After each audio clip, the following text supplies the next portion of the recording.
Donc alors, ce soir, on va cuisiner des fleurs de courgettes farcies avec une mousseline de gambas. Avec ça, on aura des carottes tricolores, des carottes fan tricolores. Et on va faire, pour accompagner tout ça, une vinaigrette de citron confit avec une petite garniture de fruits exotiques. Ça va l'air bon. Ben, on verra bien à la fin. Donc alors là, vous avez les carottes tricolores, les petites carottes fan, qu'on va blanchir, puis après on va les glacer. Là, on a les fleurs de courgettes. On est en pleine période des fleurs de courgettes, donc on en profite. Là, on a un peu de poisson blanc, c'est du merlu. Après, pour la recette, si vous voulez la refaire, prenez peu importe le poisson, tant que c'est du poisson blanc. Et on a les gambas. Ici, et là, vous avez de la mangue, un ananas, des fruits de la passion et les citrons jaunes qu'on va faire confire. Et pour donner un peu de couleur, on va me rajouter des feuilles de shiso. Ce sont des feuilles japonaises qui ont une légère acidité. Allez, on va démarrer. On va commencer par préparer les citrons confits parce qu'il y a un peu de cuisson. Donc, on va tailler les citrons. J'ai juste une question sur les citrons confits. Dis-moi. J'ai vu qu'il y a plusieurs recettes de citrons confits en fait. Certains, ils les mettent dans de l'huile et du sel et ils les laissent confire pendant. Parce que ça, il y a plusieurs. Parce que les citrons confits au sel, ça vient du Maghreb. Donc au Maroc, ils ont des citrons confits qui font confire donc, essentiellement donc, du sel, je crois. Et selon le pays, il y en a qui mettent que du sel, d'autres avec de l'huile. Mais là, c'est pas du tout les mêmes citrons confits qu'on va faire. Parce que ceux-là, ces citrons confits dans le sel, ça prend au moins facile 2 semaines. Là, on va faire des citrons confits au sucre. On va les confire, on va les faire cuire tout doucement à feu doux dans un peu d'eau, dans une cuillère d'eau, avec un peu de sucre. Et une fois que ce sera confit, on va les récupérer, les mixer et on va faire avec ça une vinaigrette.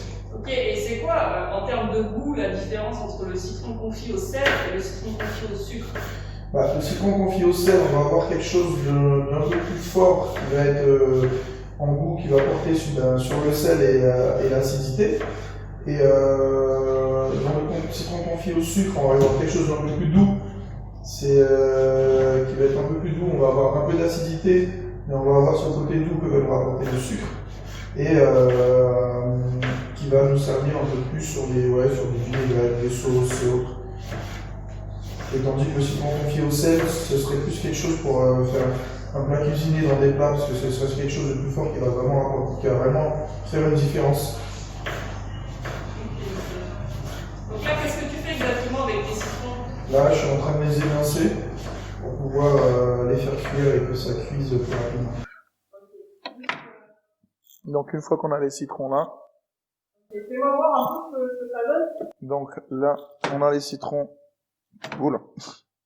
On a les citrons qui sont émincés comme ça. Voilà, les tranches assez fines. Après, on met le tout dans une casserole, comme ceci. Vous embêtez pas, vous pouvez vous enlever les pépins avant. Ça, vous pouvez le faire si vous n'avez pas envie de vous embêter à le faire après. Mais après, vous pouvez les enlever ensuite après cuisson pour c'est pas embêtant. Donc là, on met les citrons là-dedans. Dans ça, on rajoute juste un peu d'eau. On rajoute un peu d'eau. Donc là, je mets dans un verre. Pour 4 citrons, vous mettez à peu près 4 cuillères à soupe d'eau. Donc là, je vais même pas tout mettre. 4 cuillères à soupe d'eau. Avec ça, vous mettez, pour 4 citrons, vous mettez à peu près 200 grammes de sucre pour 4 citrons. Faut pas que ce soit ni trop sucré, ni pas assez. Ensuite, ça, vous le mettez à cuire tout doucement, à feu doux. Donc là, on va le mettre à 3 pour commencer, non à 4, et on va le descendre au fur et à mesure. Dès que ça va commencer à fondre et à confire, on va le faire fondre, on va mélanger à la cuillère et on va le baisser au fur et à mesure. On met un couvercle. Ok. Ensuite, là, préalable, j'ai fait chauffer de l'eau pour faire cuire mes carottes fan. Donc, je les ai épluchées. Et là, on va les mettre à cuire, tout doucement. Le mieux, il faut pas trop les laisser cuire, parce qu'il faut pas qu'on perde la fan ici. Donc, on les cuit très peu, parce qu'on termine la cuisson quand on va les glacer après au beurre.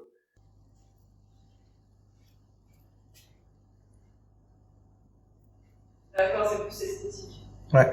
C'est vraiment pour que ça donne un peu plus de dans l'assiette, ça donne une touche en plus, mais on n'est pas obligé de garder la fan après.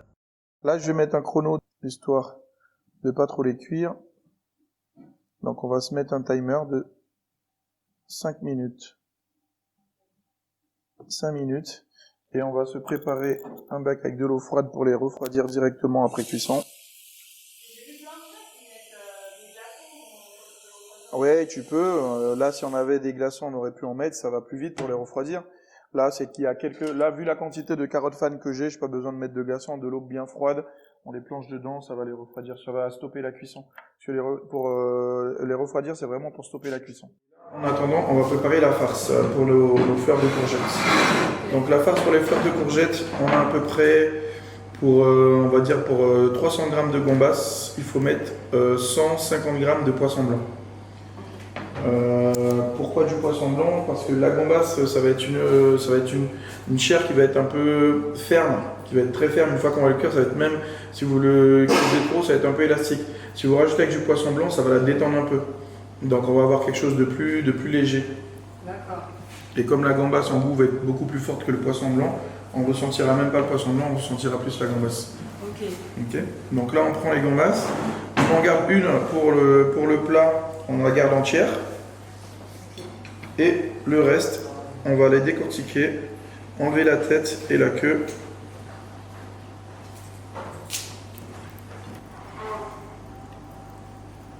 On pense bien sûr à enlever tout ce qui est boyaux et autres.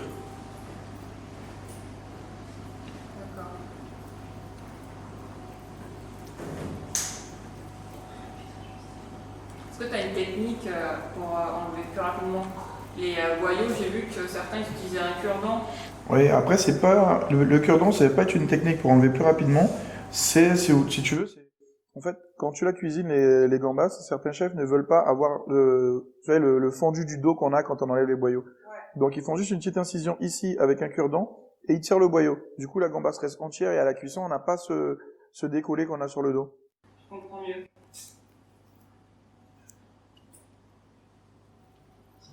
Et voilà. Une fois qu'on a bien enlevé tous les intestins, on les reste un peu pour bien les nettoyer. Toujours à l'eau froide. Toujours à l'eau froide.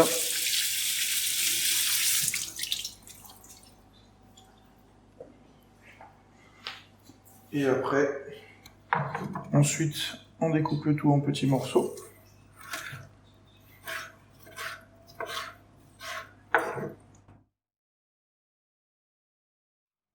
Donc là, le timer a sonné, on refroidit les carottes. Là, on remet de l'eau à chauffer pour cuire les fleurs de courgettes. Et ça t'est venu de cette recette?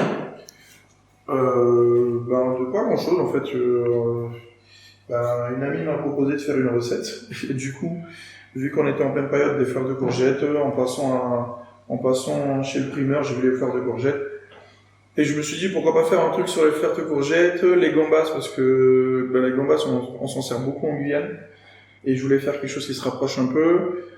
Les fruits exotiques, c'est des fruits qu'on trouve aussi en Guyane, donc je voulais vraiment qu'il y ait une petite touche où on retrouve un peu ce qu'on a chez nous. Et après, après je le mélangeais avec ce que je connais de la cuisine française, donc fleurs de courgettes farcies et une petite touche japonaise que j'aime bien la cuisine japonaise. Donc on essaye de mélanger tout ça. Donc ok, si je comprends bien, en fait, c'est vraiment imprégné de ta culture guyanaise avec des inspirations des autres cultures que tu apprécies. C'est ça, c'est exactement ça. Et mais après, je travaille beaucoup, en ce moment, je travaille pas mal sur quelques recettes ou quelques projets pour justement mélanger toutes ces cuisines. Et après, bien le faire surtout. Donc, je travaille dessus tranquillement. Mais essayer de travailler, de pousser un peu la gastronomie guyanaise qui est très diversifiée.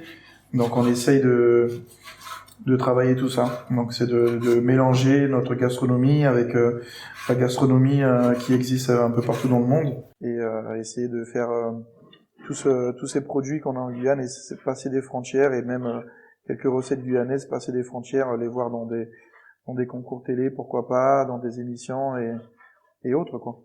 Qu'est-ce qui te plaît particulièrement dans cette culture guyanaise que tu veux faire fusionner avec d'autres cultures?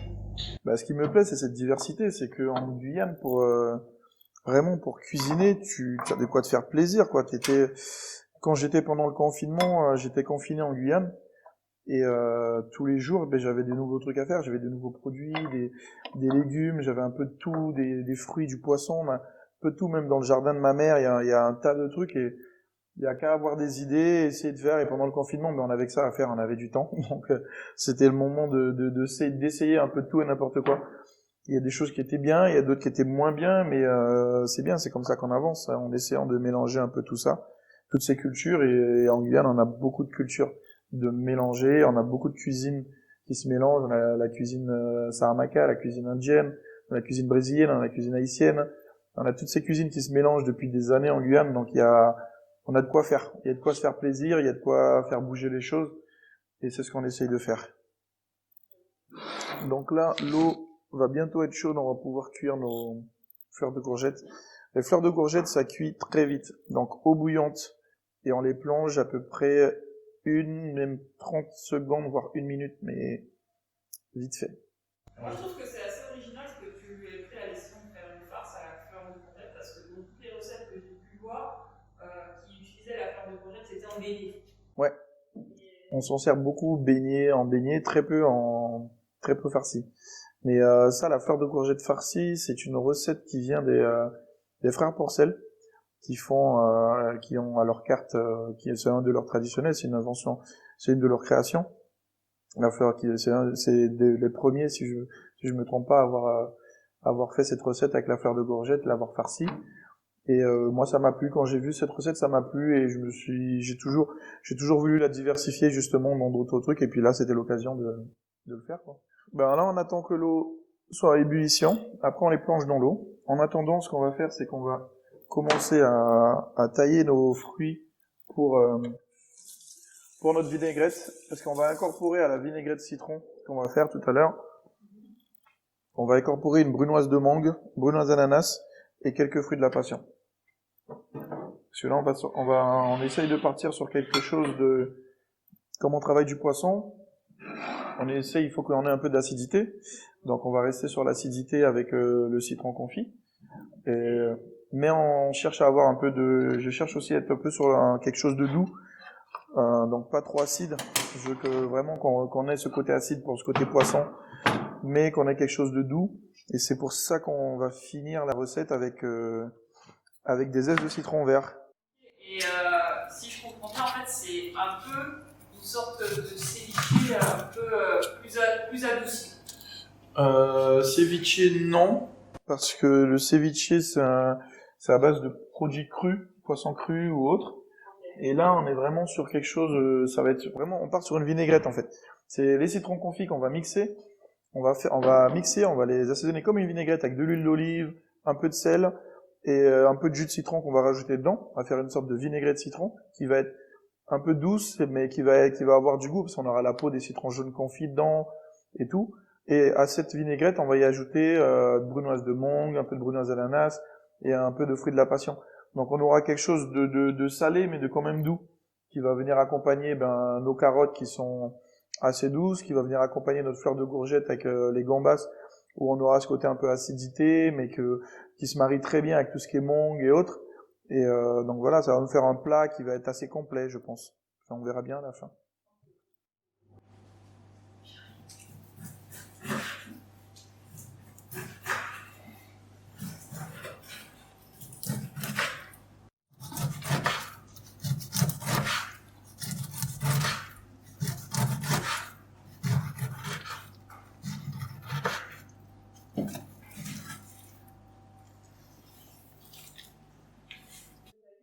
Donc là, j'ai épluché mon ananas. Je vais essayer de faire ça à ce niveau-là. Ça va être compliqué, mais on va tenter le coup quand même. Donc là, j'ai épluché mon ananas. Je vais en faire des brunoises. Je vais faire un petit réglage technique. Donc ça, c'est pour éviter que la planche ne bouge.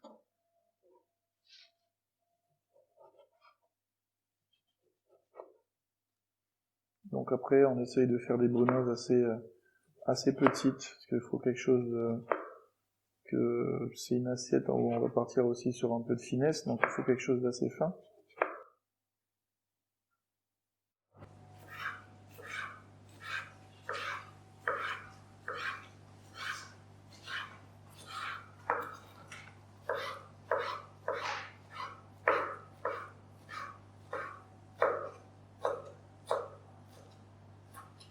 Voilà, là on a la petite brunoise d'ananas.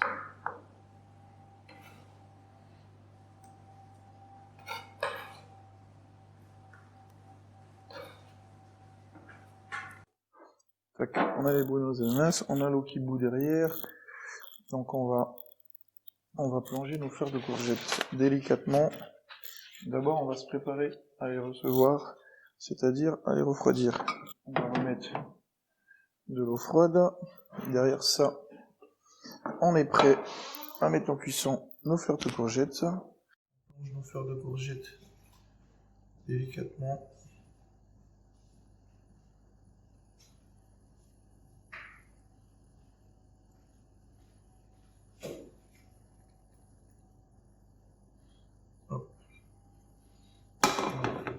Et on reste à côté, surtout, on ne s'éloigne pas.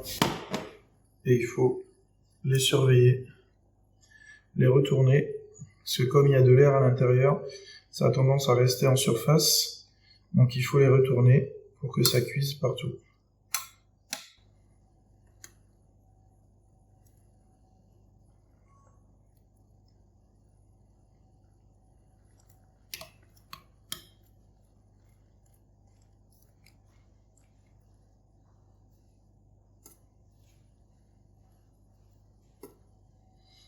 Et voilà, là maintenant on les enlève,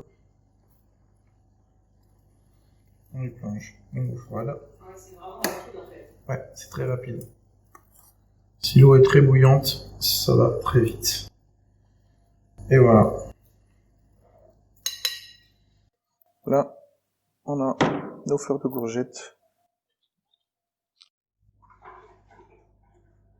Là, on les laisse refroidir gentiment. Ici, on va mettre un coup de cuillère dans les citrons. C'est une recette que tu fais plutôt au printemps, en été, en automne? Bah ça va être plus on va arriver au printemps, parce que les fleurs de courgettes, malheureusement, on n'en a pas toute l'année. Donc c'est par période, c'est quand on a la floraison des courgettes, et qu'on peut avoir des fleurs de courgettes qu'on peut en faire. Bon, on va augmenter un tout petit peu. Et on va laisser. Maintenant, on va finir nos brunoises. Il nous reste la mangue. Ça, c'est une recette pour combien de personnes à peu près? Ben là, je fais une recette à peu près pour 2 personnes. Mais on peut en faire pour... là, je la fais pour 2 personnes. Mais après, ça dépend du nombre de gambas que vous avez. Parce qu'il y a une gambasse par assiette et à peu près une demi-gambasse dans une fleur de courgette. Donc, ça dépend de vous. Hop. Pareil, on essaye de faire quelque chose d'assez fin. Pas trop fin non plus, mais de faire de belles petites brunoises. Dans les brunoises de mangue, c'est toujours compliqué, vu que ça glisse un peu partout. Donc là, c'est quoi? On va faire. Je sais pas si tu as déjà eu l'occasion de tester la cuisine moléculaire. Est-ce que ce serait ton kiff, par exemple, de remplacer cette brunoise de mangue par des perles de mangue qui t'explosent dans la bouche quand tu les manges? J'ai déjà eu l'occasion d'en manger, d'en goûter, mais de pratiquer moi-même personnellement, non. Après, c'est pas une cuisine qui me parle, parce que j'ai déjà pratiqué un peu, mais légèrement, c'est vraiment en amateur. On avait essayé quelque chose, les perles, quelques trucs, mais c'est quelque chose qui demande tellement de minutie et de temps je préfère on va dire la vraie cuisine, enfin la cuisine à l'ancienne. Je préfère la cuisine à l'ancienne parce que pour moi, c'est quelque chose de beaucoup plus où on a vraiment le contact avec le produit. Enfin, je dis pas que c'est une mauvaise chose la cuisine moléculaire, parce que pour certaines choses, c'est intéressant. ça a fait évoluer aussi la cuisine traditionnelle sur certains points, parce qu'il y a certaines choses qu'on n'aurait pas pensé utiliser ou faire, comme les perles dont tu parles ou autres, avec d'autres produits, ou récupérer l'eau des tomates et plein de trucs comme ça, qui fait que ça a permis d'évoluer cette cuisine, mais moi, après, perso, c'est pas ma cam. Et en termes de saveur, est-ce que tu crois à l'existence du umami? Umami, ce serait le septième sens des saveurs qui fait que, en fait, tellement c'est bon que ça te donne envie d'y retourner. C'est possible. C'est pas. Ça arrive parce que déjà il y a des. Ouais, je vais prendre mon cas, parce que moi je suis quelqu'un, j'aime bien manger, j'aime la restauration. Et donc il y a des établissements où j'y vais, où ce que j'ai mangé est tellement bon que oui, après j'y pense et j'ai envie de retourner. Alors qu'est-ce que c'est ça? Je sais pas, mais c'est vrai que quand il y a un endroit, un établissement où je sais que j'ai bien mangé, c'était bon, je me suis régalé, c'est vrai que ouais, j'ai souvent envie d'y retourner, et puis dès que j'ai envie d'aller manger quelque part ou emmener quelqu'un manger quelque part, j'y pense tout de suite. Et t'essayes, tu recherches ça dans ta cuisine? Oui, en fait, je pense que tout le monde recherche ça. Tout le monde recherche à faire, à avoir, quand il cuisine, ou quand il a un restaurant, un établissement, tout le monde cherche à plaire à ses clients au mieux, hein, parce que ses clients reviennent pour sa cuisine. Hein. Je pense pas qu'il y ait un cuisinier qui se dise je cuisine, mais bon, si j'aime pas, c'est pas grave. Non, mais genre à les rendre addicts. À les rendre addicts, non, parce que l'addiction, c'est pas non plus une bonne chose, mais pas à les rendre addicts, mais comment dire? Une dépendance légère? Non, pas du tout, même pas. C'est vraiment un amour pour la bonne cuisine. Et la cuisine, c'est tout. C'est des gens qui aiment bien manger, qui aiment un bon établissement, avoir un bon accueil, qui se sentent, quand ils viennent manger, ils sont chez eux et qui ont envie de retourner pour ça.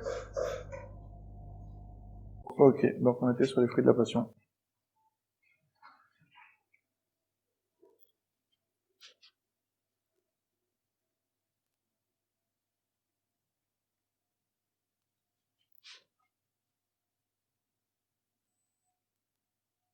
Là, on va démarrer la farce. Donc, on va prendre notre poisson blanc et nos gambas qu'on va mettre dans le Thermomix. Après, si vous n'avez pas de Thermomix, un blender, ça le fait aussi très bien. Donc, pas nécessaire d'avoir un Thermomix. Et après, on met notre poisson blanc avec tout ça. On peut pas tout mettre parce que là, il y en a un peu trop. Ouais, un peu trop. On met tout comme ça. Hop. On met un petit filet d'huile d'olive. Tac. Un peu de poivre. Hop. On va rajouter à ça un peu de sel.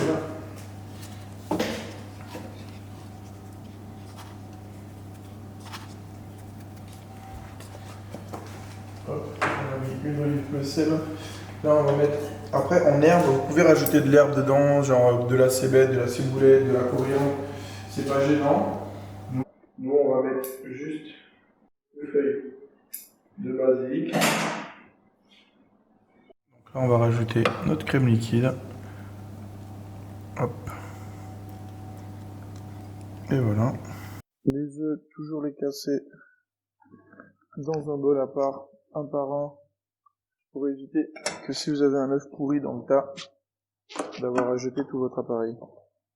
Donc cette mousseline, on va la mettre dans les poches à douille.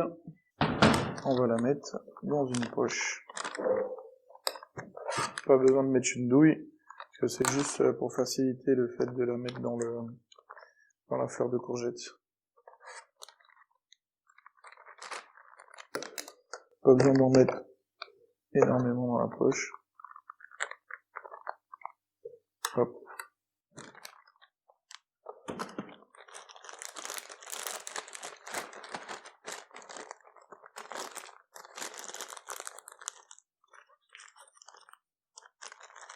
Essayez d'évacuer le maximum d'air.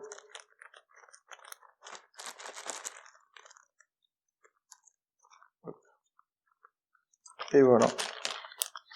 Maintenant, on va préparer nos fleurs de courgettes qu'on a mis au préalable à égoutter. Un peu, parce qu'il faut vraiment qu'il n'y ait pas d'eau à l'intérieur. Il faut les mettre à égoutter pour pas qu'il reste de l'eau à l'intérieur de nos fleurs de courgettes. Là, on passe dans la partie délicate. Donc, on va juste faire un trou dans notre poche. Hop. Juste un trou dans la poche. Là.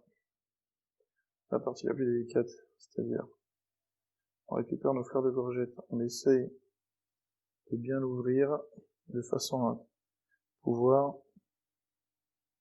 incorporer la farce. Donc, il faut y aller délicatement pour pas les déchirer et réussir à trouver l'ouverture.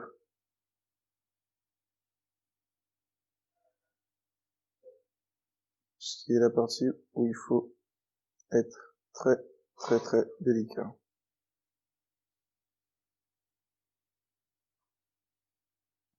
Une fois que vous avez trouvé l'ouverture, n'hésitez pas à souffler un peu.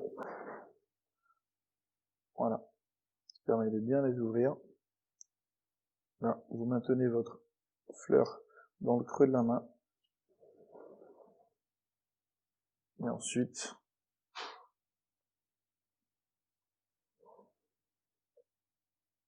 et là, tout en la maintenant, pour qu'elle se remplisse bien, vous chargez. Hop. Une fois ça, c'est fait. Donc vous avez votre fleur de courgette chargée. Là, vous avez toutes vos pétales bien ouvertes.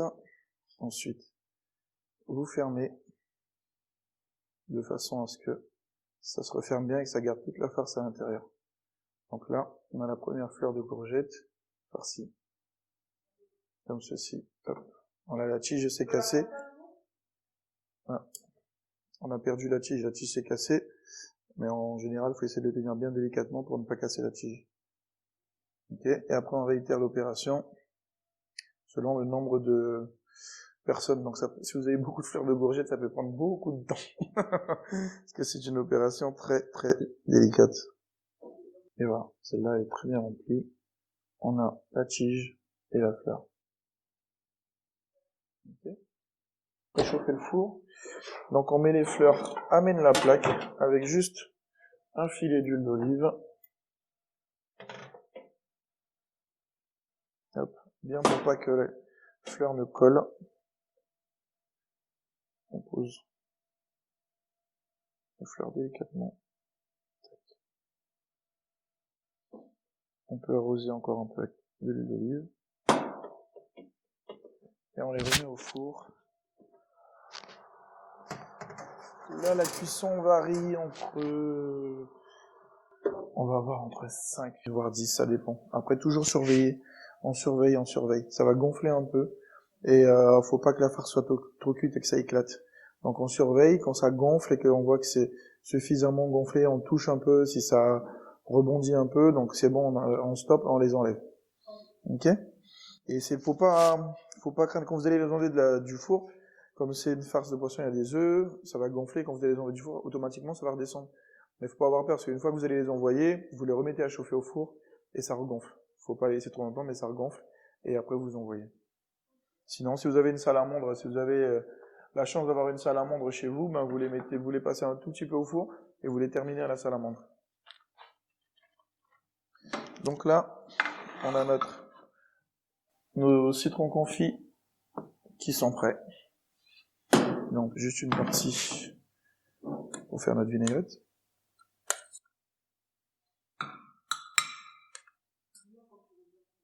Ouais.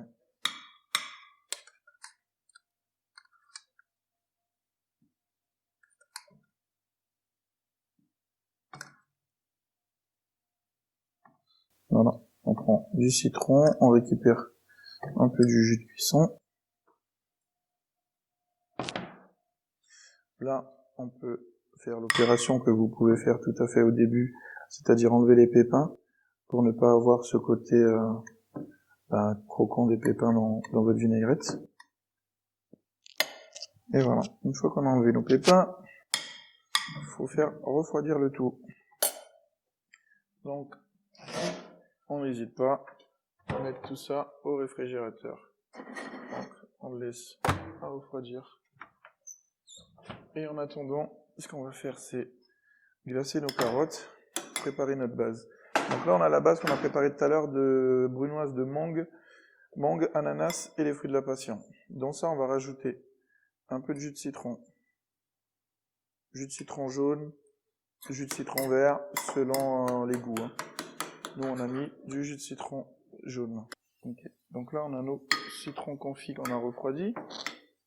On va prendre le tout. Cette opération, vous pouvez la faire aussi bien avec un mixeur plongeur, une sorte de bas-mix là.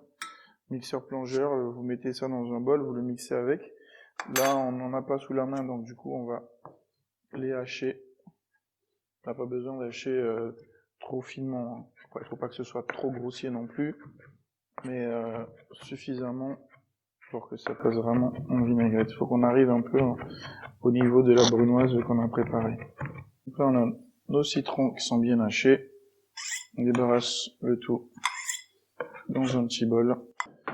À ça, on va rajouter notre brunoise avec notre jus de citron.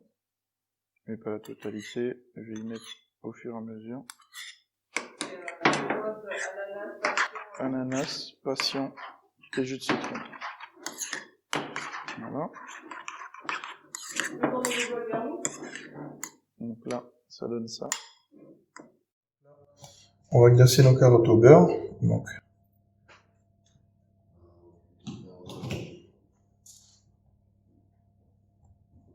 on met le beurre à fondre.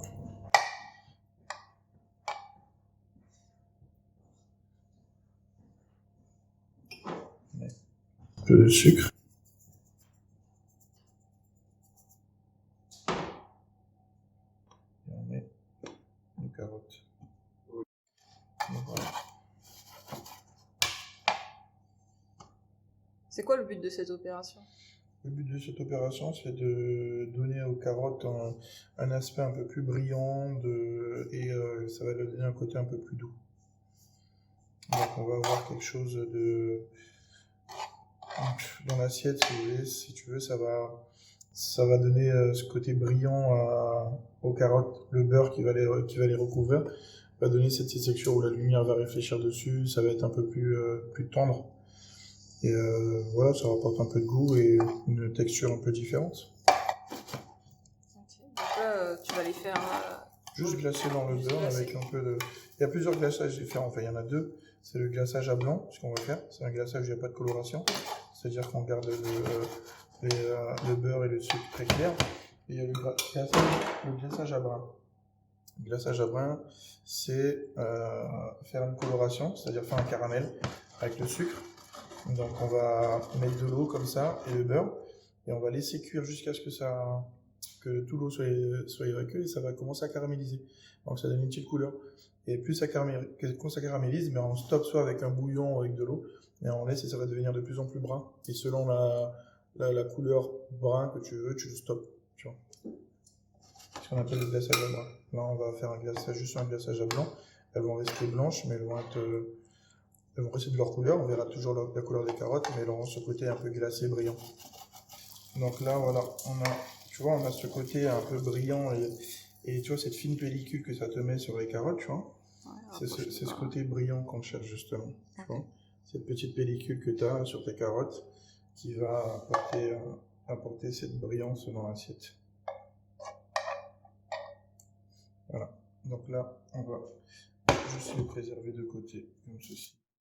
Et de l'huile d'olive, une poêle bien chaude. Donc là, on attend que la poêle soit bien chaude.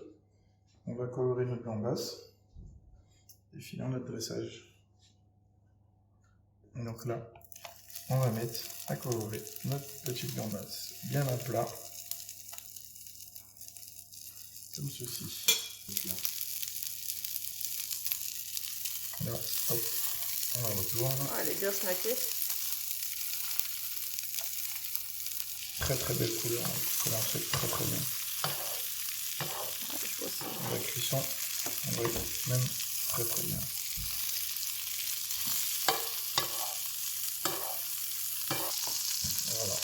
on va être bon pour la cuisson. On va rajouter à ça de l'huile d'olive.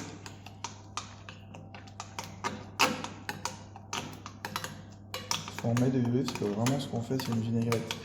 Donc il faut en mettre de l'huile d'olive pour que ça ressemble vraiment à une vinaigrette. Après ça, une bonne pincée de sel.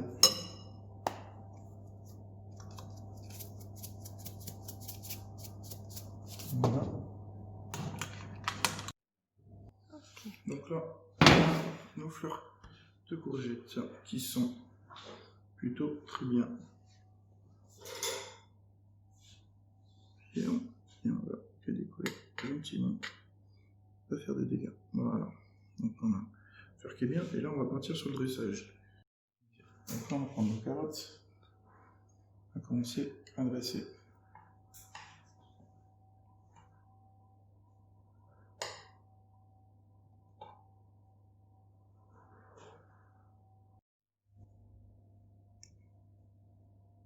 Notre fleur imposée ici. Pour le dressage, on a nos carottes. On va poser notre gambas juste ici, comme ceci. Tac. Voilà. Pas hésiter à récupérer le beurre de cuisson.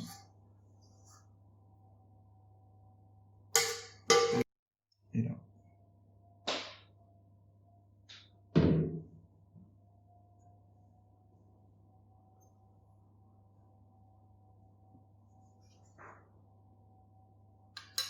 C'est terminé.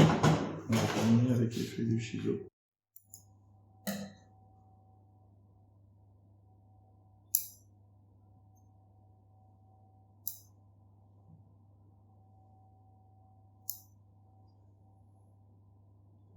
Et on peut même y mettre un petit filet d'huile d'olive. Et là on a fini. C'est magnifique, chef. Félicitations. I don't